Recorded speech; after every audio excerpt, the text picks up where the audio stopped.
নমস্কার রাজ্যের সকল জনগণের প্রতি আজকের এই ভিডিওটা হতে যাচ্ছে আমাদের স্পেশাল এক্সিকিউটিভ যেটা দীর্ঘ 3 বছর থেকে ঝুলে আছে সেটা নিয়ে আজকে ভিডিওতে কথা বলবো। আপনারা আমাকে যারা প্রতিনিয়ত ফলো করেন আপনাদের হয়তো জানা আছে, আমি বলেছিলাম আমার একটা ভিডিওতে যে স্পেশাল এক্সিকিউটিভ নিয়ে আমি আর কোনো আমার চ্যানেলে ভিডিও দেবো না। প্রায় 3 মাস হয়ে গেছে স্পেশাল এক্সিকিউটিভ নিয়ে কিন্তু আমি কোনো ভিডিও দেই না। অনেকে আমাকে ফোন করেন যে স্যার স্পেশাল এক্সিকিউটিভ আপডেট দেন। আমি তাদের ক্লিয়ারলি বলে দিই যে আমার চ্যানেলে অন্তপক্ষে স্পেশাল এক্সিকিউটিভের কোনো আপডেট পাবেন না। হ্যাঁ, তবে আজকে কেন আমি স্পেশাল এক্সিকিউটিভের কথা বলছি, এই জন্য বলছি কারণ আমার দায়িত্ব এটা। কারণ ত্রিপুরা এক্সাম ক্র্যাকার ছাড়া ত্রিপুরাতে এমন কোনো চ্যানেল নেই যে সরকারের কি বলবো আপনাদেরকে, সরকারকে প্রশ্ন করতে পারে কোনো মানে এক্সাম রিলেটেড চাকরি রিলেটেড এমন কোনো চ্যানেল নেই যে সরকারের উপরে প্রশ্ন তুলবে এই বিষয় নিয়ে, এমন কোনো চ্যানেল নেই। কারণ প্রত্যেকটা দালাল, প্রত্যেক চ্যানেল দালাল, এটা মাথায় রাখবেন। কারণ সবাই কিন্তু আপনাদেরকে নিয়ে বিজনেস করতে জানে। আপনাদের সমস্যা নিয়ে সরকারের বিরুদ্ধে 2টা লাইন কথা বলবে, এটা তাদের হবে না। তারা শুধু আপনাদেরকে ব্যবহার করে শুধু বিজনেস করতে পারে। যেমন স্টাডি অ্যান্ড ফেল চ্যানেল, বুঝতে পারছেন, একটা এক্সাম্পল দেখালাম এরকম। তারা শুধু এইসব করতে পারে। তো স্পেশাল এক্সিকিউটিভ নিয়ে আজকে কি কথা বলবো, স্পেশাল এক্সিকিউটিভের কোনো আপডেট আমি দিতে আসিনি। কারণ স্পেশাল এক্সিকিউটিভের কোনো আপডেট নেই। আমি এসেছি, উপস্থিত হয়েছি ক্যামেরার সামনে, এই জন্য আপনারা ভিডিওটা বেশি করে শেয়ার করবেন। আমার প্রশ্ন সরকারের কাছে, আমার প্রশ্ন মাননীয় মুখ্যমন্ত্রী শ্রী ডক্টর মানিক সাহাজির কাছে।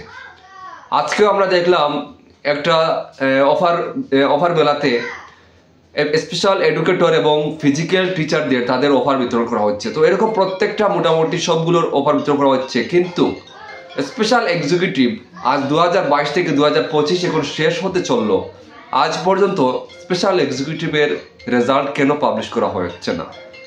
স্পেশাল এক্সিকিউটিভের প্রার্থীদের অফার কেন দেওয়া হচ্ছে না? এই প্রশ্ন আমি রাজ্যের মুখ্যমন্ত্রীর কাছে, আমাদের শ্রদ্ধেয় মুখ্যমন্ত্রীর কাছে আমি ছাড়লাম এই প্রশ্নটা।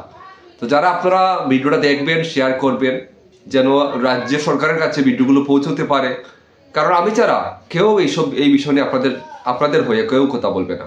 আমি কথা বলছি এই জন্যই, কারণ আমার এটা কর্তব্য, আমার দায়িত্ব। আপনারা আমাকে যাও বলেন, আপনারা আমাকে ফলো করে আছেন, আমি আপনাদের গাইডেন্স হিসাবে এটা আমার কর্তব্য, এটা আমার দায়িত্ব যে এটা নিয়ে কথা তোলা বা কথা বলা। সেই জন্যই বলছি। তো আমার রাজ্য সরকারের কাছে এটাই প্রশ্ন থাকবে যে স্পেশাল এক্সিকিউটিভের জন্য আপনারা 3 বছরের জন্য এটা চুক্তিবদ্ধভাবে এটা নিয়োগ প্রক্রিয়া বের করেছিলেন, কিন্তু আজকে 3 বছর ফর্ম ফিল আপের পরে, এক্সাম মৌখিক পরীক্ষার পরে আজকে 3 বছর পার হতে চললো। 3 বছরের জন্য যেটাতে আপনারা নিয়োগ নীতি নিচ্ছেন সেটা 3 বছর পার হয়ে যাচ্ছে, আজ পর্যন্ত সেটার অফার নেই, সেটার রেজাল্ট নেই। এটা কেন হচ্ছে? কারণ রাজ্যের বেকাররা আজকে হতাশ, বারবার ডেপুটেশনও দিয়ে কোনো কিছু তাদের কোনো উপকার হয়নি। তো আপনাদের কাছে আমাদের প্রশ্ন থাকবে, আপনারা কতদিন এটা এরকম ঝুলিয়ে রাখবেন, নাকি আপনারা 2028 পর্যন্ত আপনারা এটা ঝুলিয়ে রাখার চেষ্টা করছেন? একটু জানাবেন।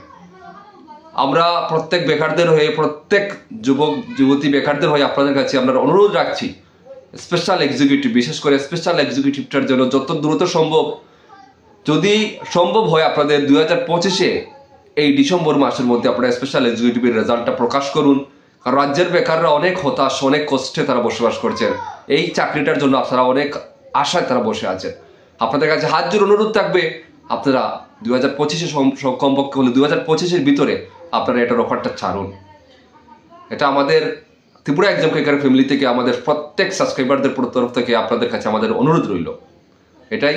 ভিডিও বেশি করে শেয়ার করবেন। আমি স্পেশাল এক্সিকিউটিভ নিয়ে কোনো কথা বলতে চাচ্ছিলাম না, কিন্তু বেকাররা যেভাবে আমাকে ফোন করে আমাকে রিকোয়েস্ট করছে সেটা আমি আর মেনে নিতে পারিনি, সেই জন্যই আজকে আলোচনাটা করা। সবাই ভালো থাকবেন, দেখা হবে নেক্সট ভিডিওতে। নমস্কার, জয় হিন্দ।